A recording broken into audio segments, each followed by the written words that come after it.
Hey everyone, it's Samantha, and today I'm going to make some M&M chocolate oat bars. I found this recipe on Pinterest. It's a recipe from Lil Luna's blog, and so I'm going to try it out. I have one minor change because I'm running out of butter. I greased my glass baking dish. That's what I'm going to bake it in. I've got the oven preheating on 350, and to grease it, I just used some canola oil, and this is a Pampered Chef sprayer.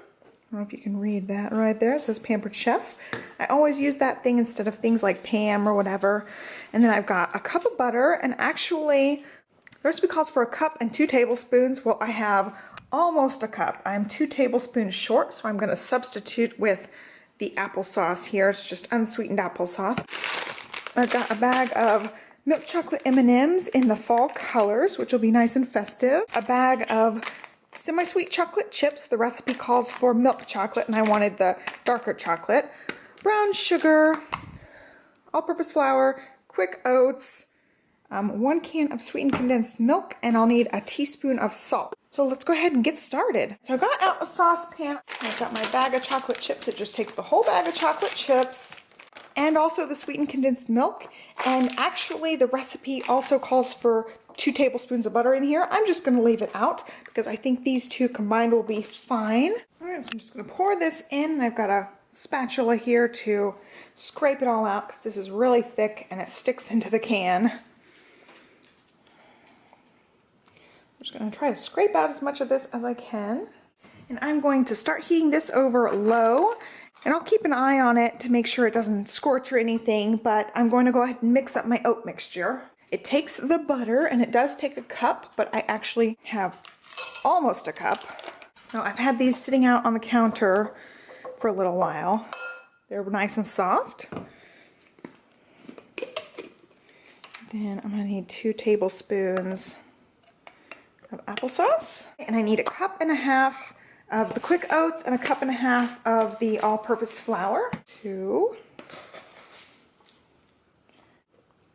All right. Then I'm going to need 1 cup of brown sugar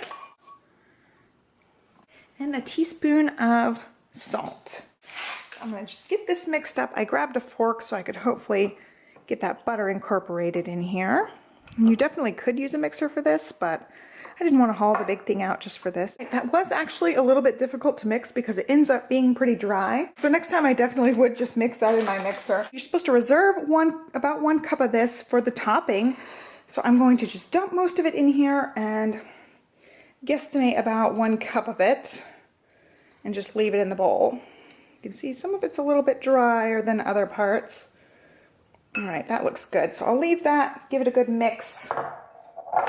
Make sure everything's incorporated in here. There's a little bit of dry parts, so I'm going to mix those in real quick. I'm just going to start pressing it in. Well, there is the bottom mixture. Spread this over the top of that layer. Oops. Guess you got to be careful so you don't pull up any of that oat layer. All right. So there's that layer. The next layer is to just sprinkle the remaining crumble over the top.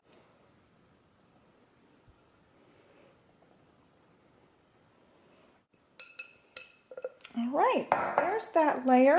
And the last layer is the M&Ms. So I'm just going to open this up and sprinkle them over the top. Now I'm going to pop this into the oven for about 20 to 25 minutes on 350. All right, and here's what it looks like fresh out of the oven. It says let it cool completely before slicing. So I hope you guys enjoyed this video. Please give it a thumbs up if you like recipe videos, and be sure to subscribe so you don't miss any of my videos. Thanks so much for watching and have a great day. Bye.